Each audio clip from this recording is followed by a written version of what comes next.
그리고 수원시 같은 경우는 약간은 좀 트렌드가 늦은 것 같아요. 어떠냐면 수원은요, 올해 4월 달에 그 뭐냐면 재개발, 재건축 후보지를 지금 지정하고 있는데요. 올해 지정은 한 5개밖에 안 나요. 근데 발표를 언제 하냐면 올해 10월 달에 해요. 그래서 지금 요거를 가지고 동의서 가지고 지금 지구하고 있는데, 옛날에 내가 지금 여기 설명이랑 한번 했는데 수원 동신아파트 설명이랑 했거든요. 근데 여기 같은 경우도 지금 보세요. 한 40개 이상 들어왔어요. 그게 5개만 딱 뽑으면 어떻게 될까요? 칭찬을 받을까요? 욕을 들어볼까요? 욕 들어보죠. 그래서 나는 수원 쪽에 있는 이번 재건축은 그렇게 매력을 못 느끼겠다는 거죠. 대신에 한 가지 매력은 뭐냐? 만약에 된다고 하실 때 어디가 될지 모르잖아요. 된다고 하면요, 10월 달에 발표 날 거 아니에요. 근데 10월 달 발표 난다고 해서 가격 바로 올라갈까요? 수원은 안 올라간다 봐져요. 그러면 여러분들이 보셔야 될 게 뭐겠습니까? 수원 쪽에서 발표되는 곳 중에서 공시가격 2억 이하짜리의 아파트가 있는 날 찾아보시면 그런 거는 공개가 되죠. 아시겠죠? 그래서 수원은 섣불리 접근하지 마라. 어디가 될지 모른다. 대신에 지정이 된다고 하면 그 아파트에 뭘 찾는다? 공시가격 2억 이하짜리 물건이 있는 날 찾아봐. 여기는 가격대가 싸기 때문에 있어요, 충분히. 그리고 하남시청역에도 잘 보세요. 그러니까 내가 이거 보면 느끼는 바가 하남에는 지금 어떤 상황이 발생했냐면 미사 쪽에서 아파트 단지 위치 좋은 데 있잖아요. 거기는 사람들이 조금씩 나오고 있어요. 어디로 나오고 있다? 경기도 하남에 있는 것보다는 인서울이 좋다 해서 하남에 좀 잘 사는 사람들이 이번에 어디 갔냐? 강동구에는 둔촌중앙 아파트 있죠. 올림픽파크 포레온 쪽으로 들어가 버렸어요. 그리고 또 어떤 상황이냐? 하남하고 바로 뭡니까? 송파에 있는 마천동 있죠. 마천 그 지구 있잖아요. 그쪽에도 재개발이 좀 잘 되고 있다 보니까 사람들이 미사에서 떠나오고 있는 거예요. 그 미사는 뭐냐면 가격대가 더 올라갈 여지가 진짜 크지 않는 거예요. 그 사람들도 이제 손바뀜이 이제 무조건 인서울로 해서 마천 지구 쪽으로 넘어가려고 하고 있고, 강동구에 있는 파크포레온 쪽이나 송파 쪽으로 넘어가려고 있는 거예요. 그런데 대신에 이제 그렇게 해서 옛날 신도시로 만들어진 곳은 지금 약간 빠져나오려고 하는 추세가 있고요. 대신에 이제 이 시청역, 하남 시청역 쪽으로 해가지고 지금 개발되는 곳이고 있고, 여기는 하남에는 지주택 6개가 있거든요. 그 애들도 조금씩 움직이더라고요. 그래서 여기 보면 이 구역이 해제가 됐다가 다시 또 재개발 동의서 받아가 지구를 하는데, 여기도 보시는 것처럼 사업성이 다 나와 있어요. 그래서 여기 투자금이 얼마 들어가냐면 3억 들어가요. 그러면 내가 마진 넣는 거예요. 하남에든 어디든 좋은 데가 재개발 진행이 된다고 하면은 3억이 나오다 보니, 야, 그래서 뭐냐, 말도 안 되는 구리가 투자금 2억 5천원 올라가겠구나. 그럼 나는 이제 집중 어디에 할까요? 나는 초롱이 할 수밖에 없는 거죠. 송파 쪽을 할 수밖에 없는 거예요. 왜? 아직 투자금이 1억 5천밖에 안 들어가니까 얘들이 된다고 하면은 얘도 더 많이 올라갈 거 아니에요. 그래서 내 같은 경우도 하남 1구역에 투자를 하는 것보다는 송파에 있는 삼성동 쪽에 좀 알아봐야 되고 초동 쪽에 알아보면은 괜찮을 것 같다. 그래서 결론은 나온 거죠. 그리고 뭐 그때 제가 한번 그 유튜브에도 말씀드렸지만, 그 중에서 또 하남 쪽에서 보면은 하남 그 검단 산역에 보면은 부영 아파트에 있고 꿈동산 신한 아파트가 있잖아요. 그 여기가 딱 30년 지난 아파트예요. 근데 꿈동산 신한은 20평대와 30평대가 같이 공존하고 있어요. 근데 부영 아파트는 단위평형대로 20평대밖에 없어요. 그리고 뭐 입주자 회장님도 만나보고 하지만 부영 아파트가 내가 봤을 때는 여기 보시는 것처럼 뭐가 있노? 스타필드가 있잖아요. 지하철에 바로 앞이고. 여러분 부영 아파트 관심 있게 보시고 이 근처에 있는 그 은행 아파트 있잖아요. 보세요. 다들 아파트 촌들로 돼 있지 않습니까? 그래서 하남은 잘 보세요. 하남은 미사 쪽에 있는 신도시들은 이제는 거의 끝났어요.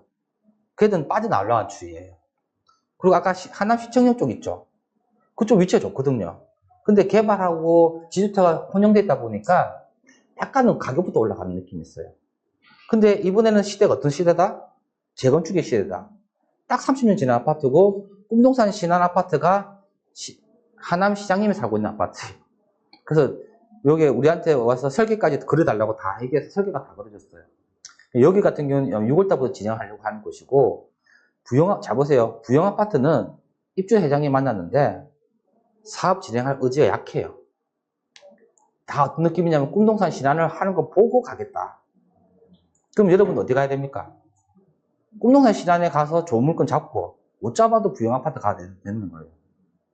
아시겠죠? 그래서 이 두 개가 지정이 되어 버리면 옆에 있는 뭐 30년 된 이상 아파트가 있는지 좀 보시면 좋은데, 내가 봐서 하남에서는 건질 건 딱 여기가 메인이다. 제일 중요한 게 뭐냐면 또 서울 접근성이 좋잖아요. 자, 보세요. 구리에 있는 인창동 같은 경우도 제가 또 사업을 해가지고 설명해 줬던 곳인데, 여기는 솔직히 내가 좋은지를 모르겠는데, 근데 진짜 구리 가보니까, 야, 동대문 가는데도 20분밖에 안 걸리고, 천호동 오는 건데 15분밖에 안 걸리고, 진짜 이 구리 같은 경우는 강진구 가기 좋고, 그런데, 그러니까 경기도 구리잖아요. 예, 맞죠? 그래서 저는 여기가 투자금 2억 5천 넣고 들어가라고 하면 안 들어가요. 여기 보면 앞에 아파트 만들어지는 곳도 있거든요. 근데 확실히 보니까는 아파트 가격은 거의 강동이 1번이고 하남이 2번이고 3번이 구리인 거예요. 그리고 남양주 쪽은 지금 보시면 안 되고요. 그래서 여기는 그냥 참고해서 보시라는 것을 말씀드리는 거고요. 이렇게 뭡니까? 여기 계신 사업하시는 분이 옛날에 정비업을 엄청 유명하신 분이 하고 계시거든요. 그래서 이분은 내가 보니까는 한토신하고 같이 하고 있는데, 내가 보기엔 약간 전략장인 것 같아요. 전략장. 분위기 띄우려고 하는 장 같은 느낌이에요. 그래서 보니까 가격이 2억 5천까지 올라갔죠. 그리고 자, 인천 딱 넘어갈게요. 지금 하다가 조금만 쉬다가 인천까지만 하고 넘어갈게요. 자, 인천은요, 저는 올해는 인천이 재미없어요. 근데 언제부터 인천이 회복될 거냐면 2016년도 중하순 돼야 돼요. 그 1년이 있어야 된다는 거죠. 그러면 인천에도 재개발하고 재건축이 엄청 활성화되어 있는 곳인데, 큰 매력은 뭐라 했어요? 공시가격 1억 이하짜리가 깔려있고 투자금 5천만 이하짜리가 많아요. 그러면 지금까지 해왔던 재개발들은 손대시지 마세요. 인천은 어쩔 수 없이 뭐냐면 그 새로 만들어진 아파트들은 어떤 결과 나왔냐면 공사비가 많이 올라갔잖아요. 근데 인천은 분양가 자체가 아직도 2천만 원 정도밖에 안 되는 수준이에요. 그러니까 어떠냐면 조합원들이 30평대를 4억 5천에 분양받았어요. 일반 분양은 5,500에 분양했어요. 맞죠? 그래서 피해가 한 5천만 원 붙어가지고 한 6억까지 거래됐거든요. 근데 이번에 공사비 상승되는 거를 반영해서 관리 처분해보니까 어떤 결과가 나왔냐? 추가 부담금 조합이 1억 5천, 1억 7천만 나온 거예요. 그럼 4억 5천에서 1억 7천만 추가 부담금 나오면은 6억 5천 된 거잖아요. 그럼 제일 손해본 사람이 누굴까요? 조합원이 제일 손해봤죠. 몇 년, 10년 동안 기다렸다가 싸게 분양받은 줄 알았는데, 아하, 추가 부담금 때문에 1억 5천 내고 나면, 아시겠죠? 애매한 게 뭐냐면, 일반 분양 5억 5천 했잖아요. 근데 거래가는 6억 정도 넣잖아요. 그러니까 이거를 팔려고 하니 내 마진은 나오는 게 없고, 현금 청산 받으려고 하니 이상하고. 그러니까 인천 같은 경우는 지금 내가 봤을 때는 그러잖아요. 만들어진 아파트와 재개발은 인천 사람들의 실거주하실 분들에 대한 몫이고, 투자자는 그렇게 포인트를 바라보면 안 된다는 거예요. 그러면 인천은 초기 재개발로 가야 되는데, 초기 재개발 1차가 있고요. 2차가 있는데, 1차는 10군데, 2차는 약 40군데 진행됐어요. 1차는 시의 예산을 받고 진행하다 보니까 그나마 진행이 되는데, 아예 또 가격이 안 올랐어요. 맞죠? 근데 2차 같은 경우도 40군데 지정해 놓으니까 시 예산이 없어가지고, 이제는 뭐냐면 주민들이 돈을 내야 되는 거예요. 그런데 10.6구역 제가 말씀드린 것처럼 10.6 가보니까 업체를 자기들 다 뽑았더라고요. 그래서 나는 솔직히 그냥 투자금 한 4천만 원밖에 안 들어가니까, 야, 요거는 사놓으면 되겠다.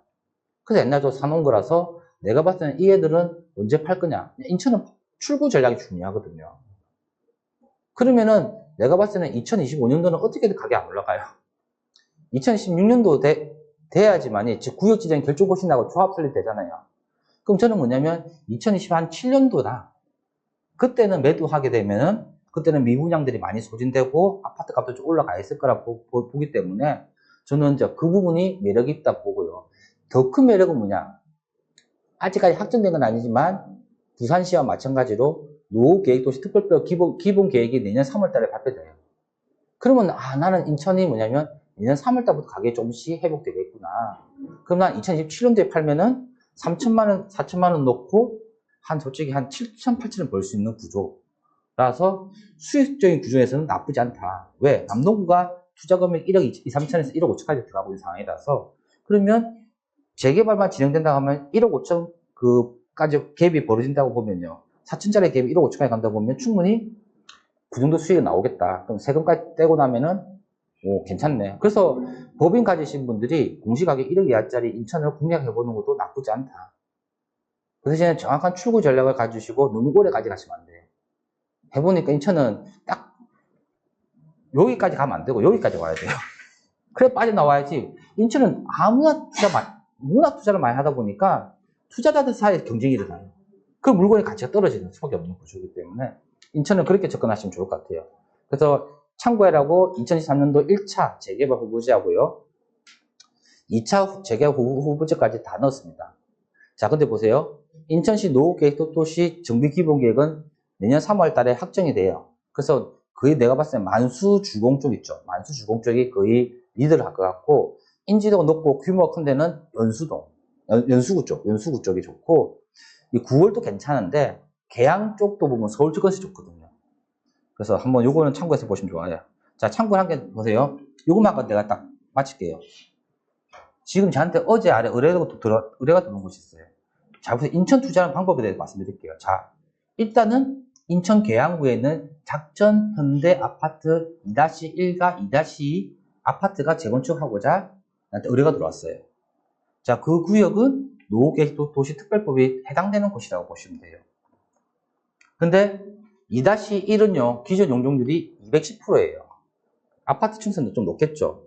2-2는 뭐냐? 2-2는 기존 용적률이 250%예요. 이건 재건축을 하면 안 되는 단지예요. 근데 도로를 한 개 끼고 있다 보니 같이 하려고 하는 거죠. 근데 중요한 게 뭐냐? 매매가하고 전세가 차이가 갭이 한 7천, 5천에서 7천밖에 안 나는 거예요. 맞죠? 근데 그게 중요한 게 아니고요. 잘 보세요. 매매가와 전세가 차이가 5천, 7천이 중요한 게 아니고요. 전세 물건이 많이 광고가 나와 있으면은 이건 절대 사면 안 돼요. 특이한 게 뭐냐면 매매 물건이 몇 개 나와 있는데 전세 물건이 하나도 없어요. 이 말은 즉슨 뭐냐면 아하 5천, 7천 갭인데 맞죠? 공시가격이 2억 이하짜리인지 확인해야겠죠? 그리고 뭡니까? 전세 물건이 하나도 없잖아요. 이 말은 즉슨 사람들이 집을 매수하지 않고 전세 들어가면서 거주만족도 높인다는 거예요. 그 작전 현대 아파트가 위치가 또 선호한 지역이에요. 자, 그럼 아까 말씀드렸죠? 2-1은 기존 용적률이 210%, 2-2는 기존 용적률을 250%. 그럼 어느 거를 사야 될까요? 2-1을 사야겠죠. 자, 그러면 이 길은 사업이 잘 될까 안 될까요? 안 되겠죠. 그런데 중요한 게 뭐냐? 나는 투자를 해볼 거라는 생각이죠. 왜? 노후계획도시 특별법 구역에 해당되는 곳이고, 두 번째는 전세가가 전세 물건이 없잖아요. 그래서 나는 전세 맞추는 거 걱정 안 한다고 보는 거예요. 세 번째는 뭘까요? 진짜 인천에 투자하는 포인트가 이거예요. 인천은 끝까지 가져가면 안 돼요. 외지인들은 자 보세요. 재건축이 아닌 곳이 재건축을 한다 하더라. 내가 들어가서 다음 주에 월요일에 만나기로 했거든요. 업체가 도시계획 업체랑 설계업체 들어온다 하더라. 라고 하면은 진행할 거 아니에요. 그러면 딱 저는 뭐냐면 구역 지정 딱 나잖아요. 그럼 조합설이 딱 된다는 소리 들릴 거 아니에요. 1년 만에서 2년 걸린다는 거죠. 그때 되면 나는 그냥 팔고 나와요. 그럼 조합 이후에 시공서 뽑게 되면 가격이 올라갈 거 아닙니까? 그때까지 기다려 팔기에는 인천은 경쟁이 너무 심해요. 그래서 딱 조합 설계할 때만 팔고 나와서 그냥 그 다음 사람도 일부 남겨야 되니까. 그래서 제가 보니까 인천에서는 옛날에 선순환이 잘 됐던 이유가 뭐냐면 투자금 작게 들어가고 저도 욕심은 많이 안 냈고 아니면 욕심을 냈던 사람들은 아시겠죠? 상인천 같은 경우도 한번 1,000만 원, 2천만 원 넣고 제 말 듣고 따라왔다가 피가 7, 8천 붙었어요. 그래서 1억 5천까지 붙었던 사람들은 신났다 했죠. 그때 계속 가져갔던 사람들은 무슨 일이 벌어졌냐? 추가 부담 엄청나게 커지고 이주비가 대출 잘 안 나와가지고 난리가 났었어요. 그 인천에 또 신규 아파트 분양 개수가 많다 보니까 이 조합원 프리미엄이 한 3억까지 가든 2억 5천까지 가는 친구가 2억 이하로 다 떨어져가지고 지금 2억 정도 회복된 거거든요. 그래서 내가 느낀 바가 뭐냐면 작은 돈 넣고 수익을 창출하는 것은 인천이 맞는데 인천은 너무 길게 보면 안 되고 딱 출구 전략을 갖고 한 2년만 보고 나와야지. 그리고 그 다음에 조합 이후부터는 인천 사람들이 매수하게 놔둬야 되는 거예요. 아시겠죠? 그렇게 해서 인천에 접근하시면 좋으실 것 같아요.